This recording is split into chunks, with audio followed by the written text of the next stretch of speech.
We had a study, very interesting, is that we give medication that is very, very similar to cocaine.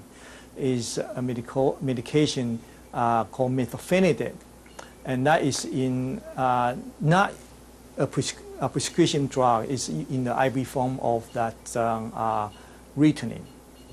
And we give a group of cocaine abusers and intravenously, and we found that a majority of the cocaine abusers, they like it. The reason they take the cocaine because of they have ADHD. So they use the cocaine to treat themselves. And this group of people, the moment they use the cocaine, they feel much better.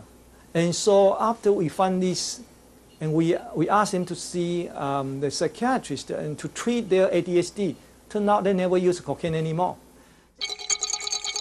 In fact, the chemical action of these medications is very similar and sometimes identical to that of amphetamines. In the 1930s, amphetamines were sold over the counter in the form of inhalers for asthma, as a stimulant, or to suppress hunger. It was widely used by athletes, truckers, politicians, and soldiers. Cave by cave and one by one. It could even be said that World War II was waged under the influence of amphetamines. The German, American, and English armies gave out amphetamine rations to their soldiers to combat fatigue. Inflicted heavy damage on American naval forces off Okinawa.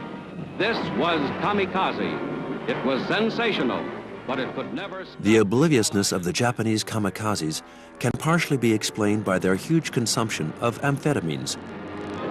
After Japan was defeated, the remaining stocks were sold to the public, and amphetamine addiction became a major problem in post-war Japan.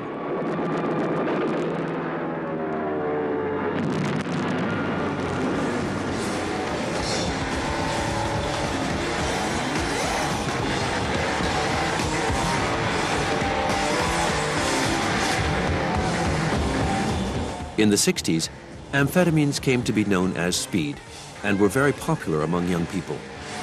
The Who would sing My Generation on amphetamines and break their instruments at the end of their concerts.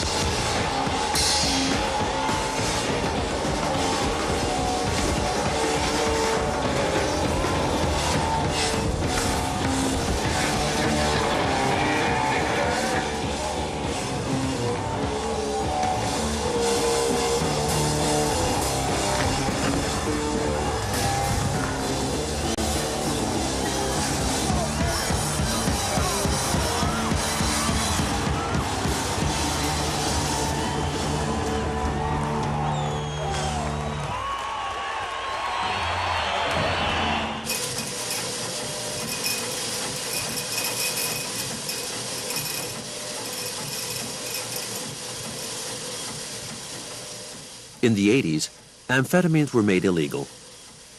But 26 million people all over the world, including 3 million Japanese, continued to take them.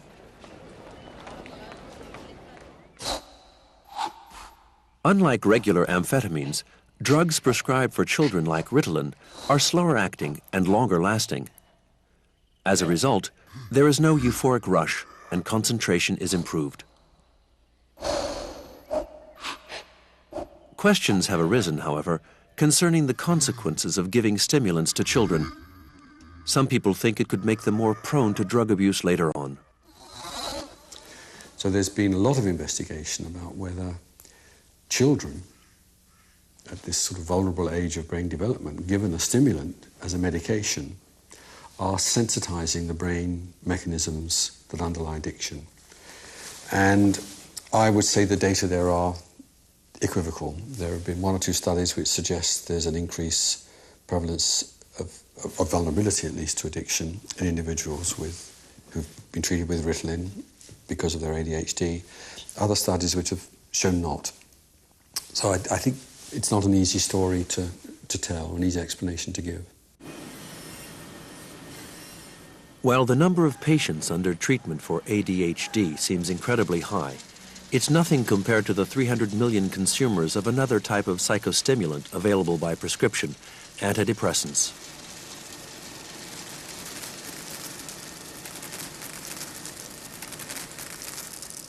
A specialist in the biological, psychiatric, and pharmacological aspects of depression, Michel Hammond studies the mechanisms of how antidepressants work.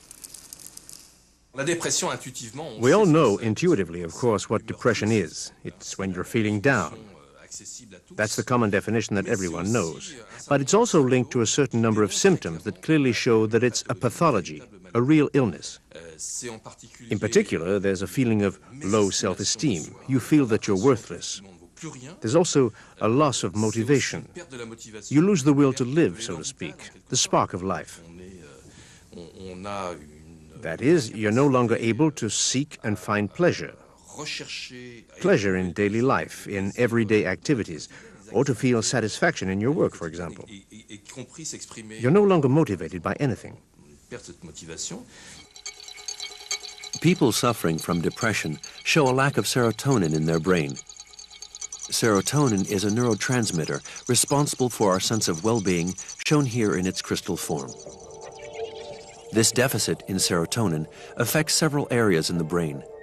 First of all, the striatum, which handles subconscious movements. Then the thalamus and hypothalamus, which regulate bodily functions such as temperature, appetite, and sleep, functions that are perturbed in depressed patients. Two other brain structures are also affected, the amygdala, which triggers fear responses, and the hippocampus, which deals with emotional memory.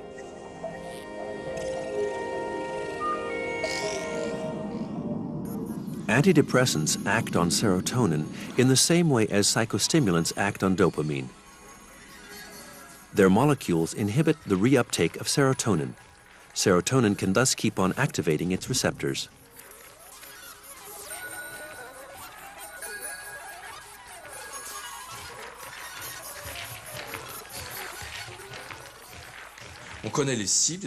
We know that antidepressants target neuromediators called monoamines. These antidepressants that are most commonly used nowadays target serotonin or noradrenaline.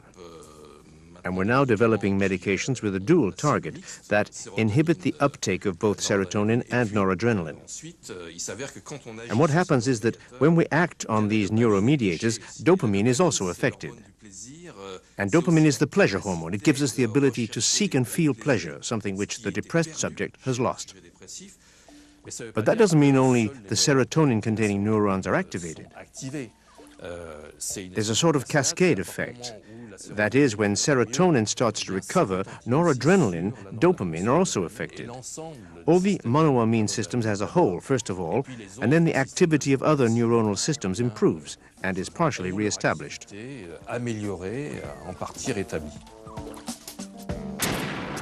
Michel Hammond works with substances that tackle both the symptoms of depression as well as their direct cause, stress.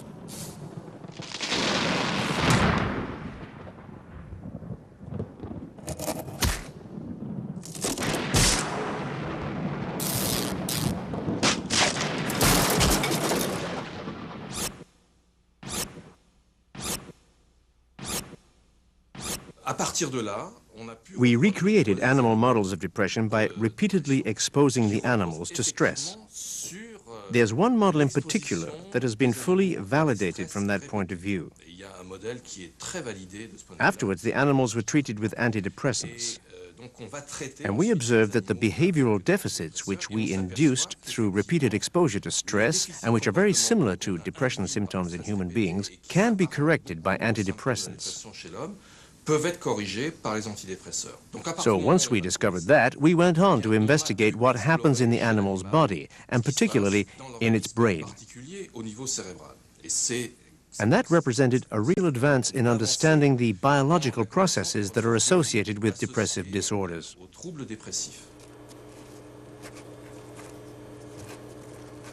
At the Pitié-Salpêtrière Hospital in Paris, Charles Cohen Salmon created an animal model of depression by repeatedly subjecting mice to a series of unexpected little predicaments. First stressful experience, the tilted cage. The little creatures were not pleased about their Sisyphean ordeal of life on the slopes.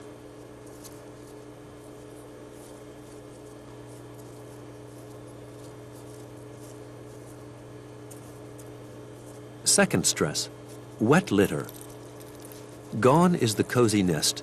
The mouse must cope with the unpleasant thought of sleeping on a damp bed.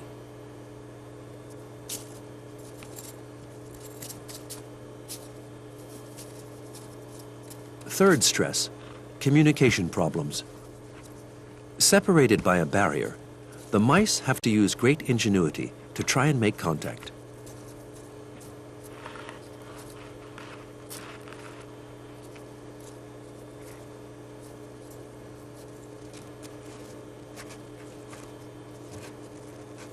The accumulation of stress upsets the functioning of the brain and can throw the mice into a state of depression.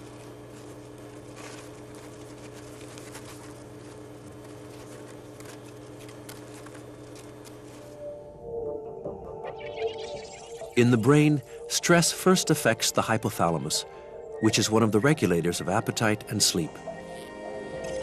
In turn, the hypothalamus sends out orders to the tiny but powerful pituitary gland, which secretes another type of chemical messenger, a hormone. Unlike the neurotransmitters, this hormone, known as ACTH, is able to move through blood vessels to other parts of the body. Since it's a hormone, that means it's released into the bloodstream and will act on a target cell. In this case, a gland on top of the kidneys, which is called the suprarenal or adrenal gland. The outer portion of the adrenals is called the cortex, and the ACTH acts on the adrenocortical cells at this level. It stimulates them, causing them to release cortisol. Cortisol is one of the hormones, the main hormone, I'd say, which helps the organism respond to stress.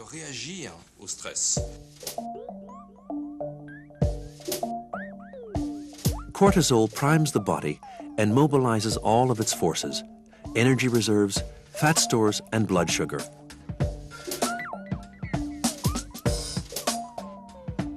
Afterwards, it returns to the brain to inform the hypothalamus that it's done its job.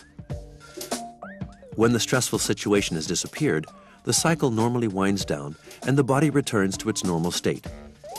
But cortisol can sometimes go into overdrive and keep pumping, which can eventually lead to depression.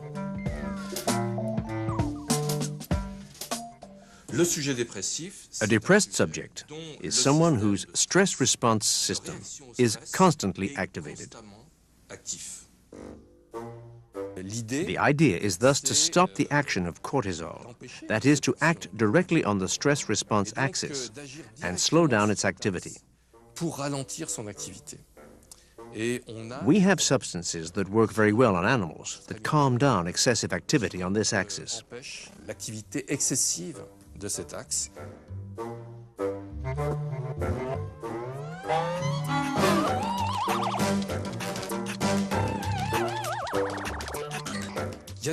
And it's been tried on human beings as well, with results that seem encouraging.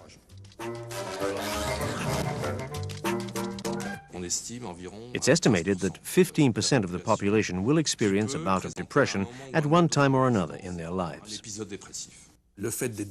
Being depressed was seen as something very negative not too long ago. And it's still the case in certain circles, when in fact it's a real pathology, a real disease. People really do suffer. There's a biological underpinning. We can observe what's happening in the patient's brain and see how the medication works on this diseased brain. So, in my opinion, it's a pathology just like drug addiction. A drug addict is someone who is ill and should not, therefore, be treated like a delinquent.